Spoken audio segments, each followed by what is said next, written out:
तर मित्रांनो 2026 मध्ये नवीन सवयी कशा लावायच्या, तर याबाबत आपली आजची व्हिडिओ असणार आहे.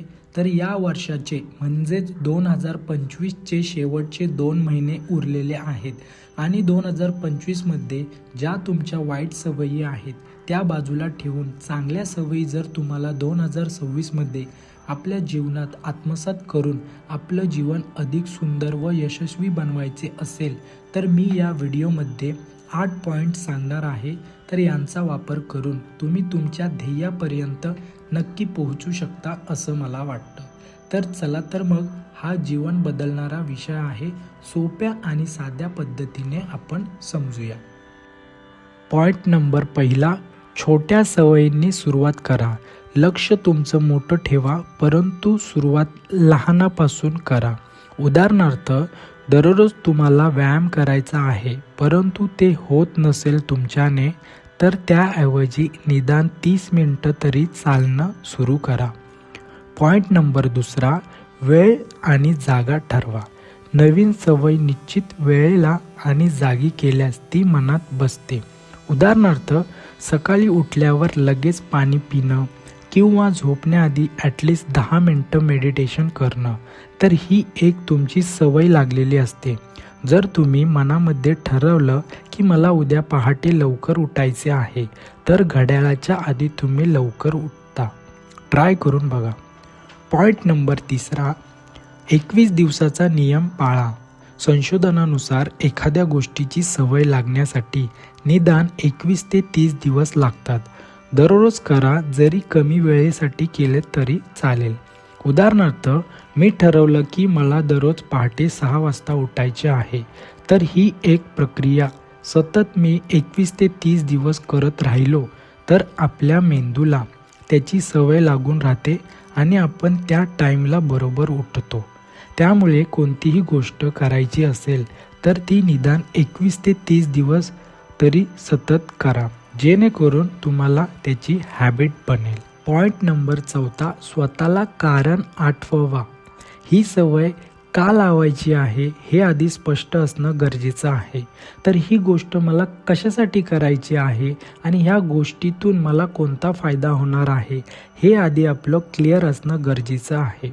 उदाहरणार्थ, मी लवकर का उठणार आहे? कारण मला माझं जीवन नियंत्रणात आणायचं आहे, त्यासाठी मला लवकर उठायचे आहे. त्यामुळे आपल्या माइंडमध्ये हे क्लिअर असलं ना, तर आपल्याला ती गोष्ट करणं सोपं पडतं. पॉईंट नंबर 5वा, छोट्या विजयांचं कौतुक करा. तुम्ही जे काम करता त्या कामाला जेमतेम 10 ते 12 दिवस झालेत, मग स्वतःला शाबासकी द्या, कारण लहान यशामुळेच आत्मविश्वास आपला वाढतो. त्यामुळे छोट्या छोट्या कामातून स्वतःच कौतुक करा. पॉईंट नंबर 6वा, सोबत कोणीतरी ठेवा. जर तुम्ही एखादं काम करता आणि तुमच्यासोबत जर तुमचा मित्र किंवा परिवारातील एखादा व्यक्ती जर ते काम तुमच्यासोबत करत असेल तर दोघांनाही सातत्य टिकवणं सोपं पडतं. जर एखादं काम करत असताना तुम्ही जर चुका करत असाल तर दुरुस्ती करण्याचं काम तुमचं परिवारातील व्यक्ती किंवा तुमचा मित्र करू शकतो. त्यामुळे सोबत कोणीतरी नक्कीच ठेवा. पॉईंट नंबर 7वा, सवय जोडा पद्धत वापरा. म्हणजेच नवीन सवय जुन्या सवयींशी जोडा. उदाहरणार्थ, आधी तुम्ही खुर्चीत बसून चहा पिण्याचा आनंद घेत होतात आणि निवांत बसत होतात, तर त्याच्यासोबत जर तुम्ही चहा पिऊन झाल्यानंतर ॲटलिस्ट 10 मिनिटं जरी वाचन केलं ना, तरी तुम्हाला त्या जुन्या सवयीसोबत नवीन वाचनाची सवय लागते. त्यामुळे नवीन सवयी जुन्या सवयींशी जोडणं गरजेचं आहे, जेणेकरून तुम्ही तुमच्या ध्येयापर्यंत पोहोचू शकता. आणि या व्हिडिओचा अतिशय महत्त्वाचा आणि शेवटचा 8वा पॉईंट, अपयश आलं तरी थांबू नका.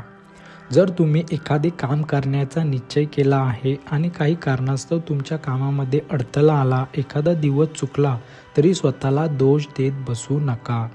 दुसऱ्या दिवशी पुन्हा सुरुवात करा, पुन्हा नव्याने सुरुवात करा, जेणेकरून तुम्ही तुमच्या ध्येयापर्यंत नक्की पोहोचू शकाल. तर असे साध्या आणि सोप्या पद्धतीने मी तुम्हाला हे 8 पॉईंट सांगण्याचा प्रयत्न केलेला आहे.